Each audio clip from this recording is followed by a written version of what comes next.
Mojave é uma obra para flauta eletrônica e vídeo composta em 2020 e 2021 em colaboração com Cássia Carrascosa. Mojave propõe uma estética de imersão audiovisual, combinando som, imagem e performance telemática.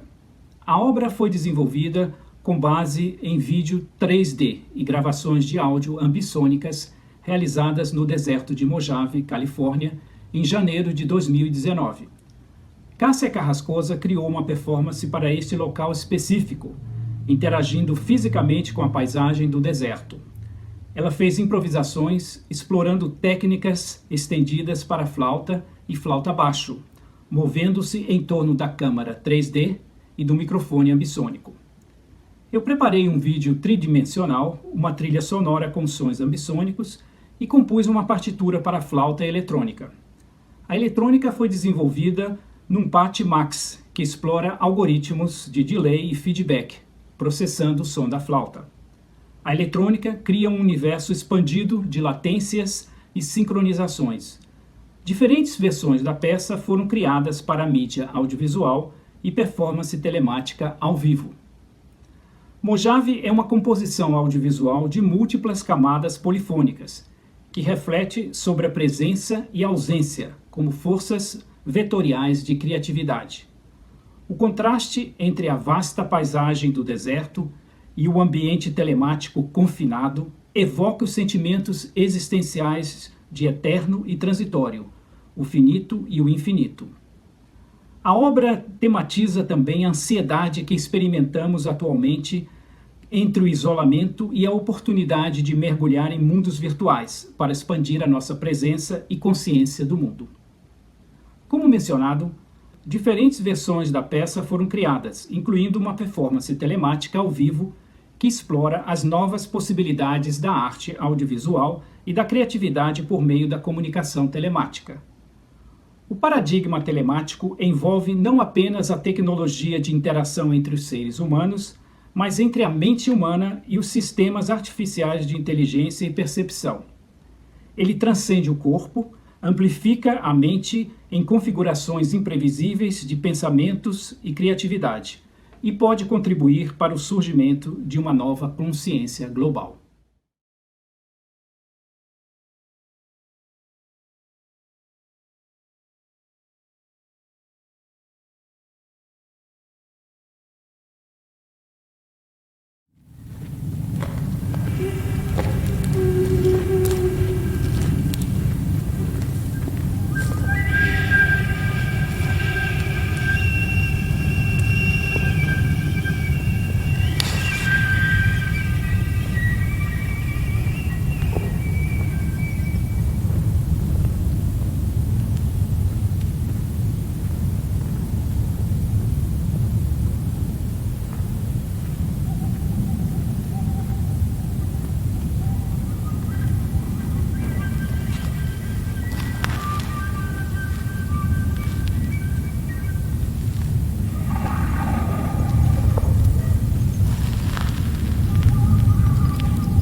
Boa noite, sou Arthur Rinaldi, compositor da próxima peça que vocês ouvirão.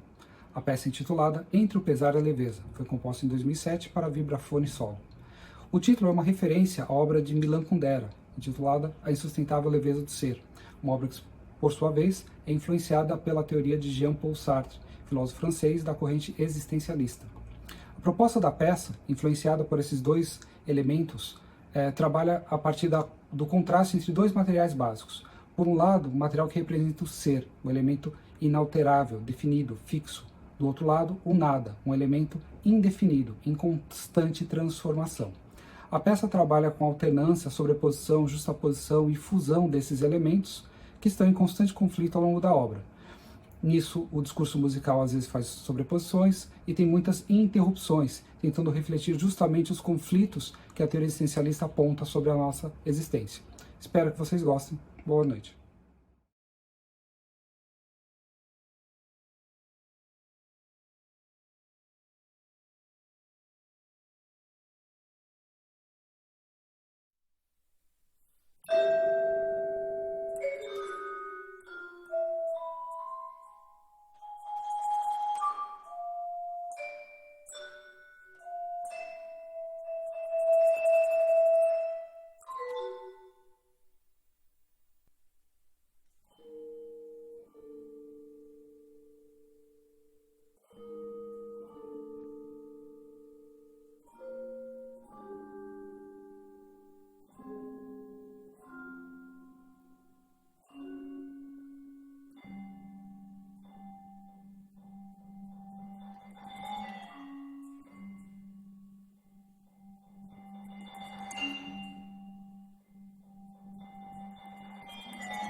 Oi, meu nome é Tatiana Catanzaro, eu sou compositora da peça Intarsia que vocês vão ouvir no concerto.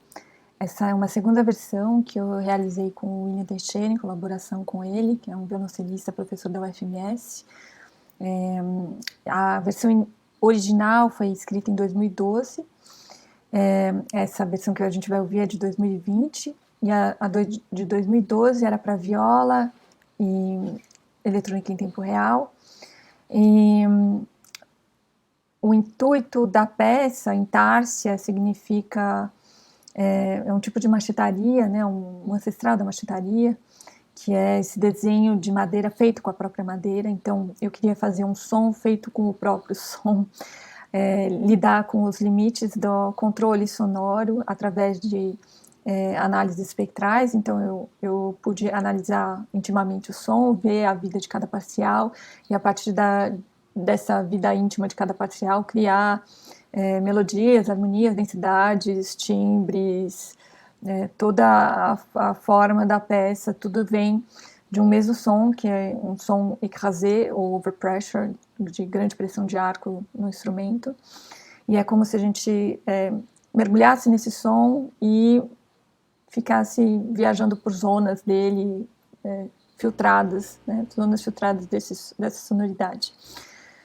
Tenha uma boa audição e até mais.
A galinha de Angola, que também é chamada de saqué, guiné, conquém, capote ou tofraco, é uma galinha selvagem. Resiste a ser confinada num galinheiro. É assim também com o vento, com a sede, com o grito e com o movimento. Eles resistem à forma e à conformação. Nós criávamos 7 ou 8 galinhas em nosso quintal. E a gente costumava ter, dentre os habitantes do galinheiro, 2 galinhas de Angola. Elas eram irmãs. As coitadas apanhavam muito das outras galinhas e chegaram a se alimentar muito mal por conta da marcação cerrada das outras, o que aumentava em duração e intensidade os seus gritos desesperados. Tô fraco, tô fraco, tô fraco. Tudo na obra Angola, sobretudo no âmbito das alturas, mas também no do ritmo, vem de uma gravação que eu fiz desses seus gritos maravilhosos e desesperados e tristes. Gritos que dão alguns de seus nomes. Tô fraco, com quem, por exemplo. Não à toa, elas eram o seu próprio grito. Seus gritos eram como a extensão dos corpos cobertos de penas pretas pintadas de bolinhas brancas. Após gravá-las, processei os arquivos de som utilizando alguns softwares que me ajudaram a obter uma série de materiais básicos para compor a peça. Ao longo da música, é pedido que os músicos falem, recitem, gritem, sussurrem um texto. O texto é o seguinte: estou fraco. Eu falo da força de vetar saques com quem seja ninguém. Da sede antes do lago, do asco antes da coisa, da água que é já fume ou daquilo puro nojo. Eu falo do salto antes da asa, de fazer fugirem saqués. A galinha de volta ao ovo, o bico de volta à casca, do sujeito à mórula, da Angola ao grito, com quem. O texto é um jogo de variação com alguns dos apelidos da galinha de Angola, mas também ressoa alguns dos processos musicais em curso na peça. Então, eu acho que esses sejam os 2 pontos de desorientação para a composição de Angola. Os nomes onomatopeias e os gritos eles próprios das galinhas de Angola. O que nos leva a alguns outros dualismos, vamos dizer assim, mais gerais, como por exemplo, som versus sentido, gesto versus forma, representação versus sensação, etc. Angola é atravessada por um movimento de involução que faz com que coisas fujam de suas formas atuais para um plano puro, mais bruto de forças. Antes do lago, há a sede. Antes da galinha, o seu próprio grito. A rajada de vento antes do tom. O puro movimento de fuga antes da forma congelada. A galinha de Angola é uma galinha selvagem. Resiste ao galinheiro. Não havia mesmo mais jeito para as nossas duas pequenas irmãs. E aquelas gravações foram a última coisa que fizemos com elas em nosso quintal, antes de levá-las para a Lagoa do Portinho, em Parnaíba, Piauí, onde se juntaram a outros saqués que por lá andavam, livres. Até o dia em que fossem parar, inevitavelmente, em algum prato dos restaurantes em volta da lagoa.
Bom dia, boa tarde, boa noite. Eu sou Alexandre Azenberg, professor de composição na Escola de Música da UFSM. A obra minha que vocês vão ouvir e assistir em seguida é a Pentalogia para violão solo, composta em 2000 e dedicada ao excelente violonista brasileiro Fábio Adur. Para minha felicidade, essa obra foi vencedora do Concurso Internacional de Composição para Violão do Festival Guitart de Miami em 2019. A pentalogia é uma suíte em 5 movimentos: entrada, interlúdio 1, âmago, interlúdio 2 e final. Os movimentos são bastante contrastantes entre si, tanto em caráter como em andamento e textura. O programa da obra consiste numa viagem psicológica do mundo exterior ao mundo interior e de volta ao mundo exterior. Por isso, o primeiro movimento é muito rápido, o segundo movimento é em andamento moderado e o terceiro movimento, o centro da peça, é lentíssimo e meditativo. Daí em diante, há um retorno ao mundo exterior com movimentos que alternam trechos rápidos e trechos lentos. Com exceção do âmago, que é o centro, todos os outros movimentos compartilham um motivo condutor que os unifica e que se torna cada vez mais proeminente no final. O vídeo que vocês vão assistir é do próprio Fábio Adur, gravado no início do ano e apresentado no Festival de Miami em fevereiro. Um abraço a todos e bom concerto.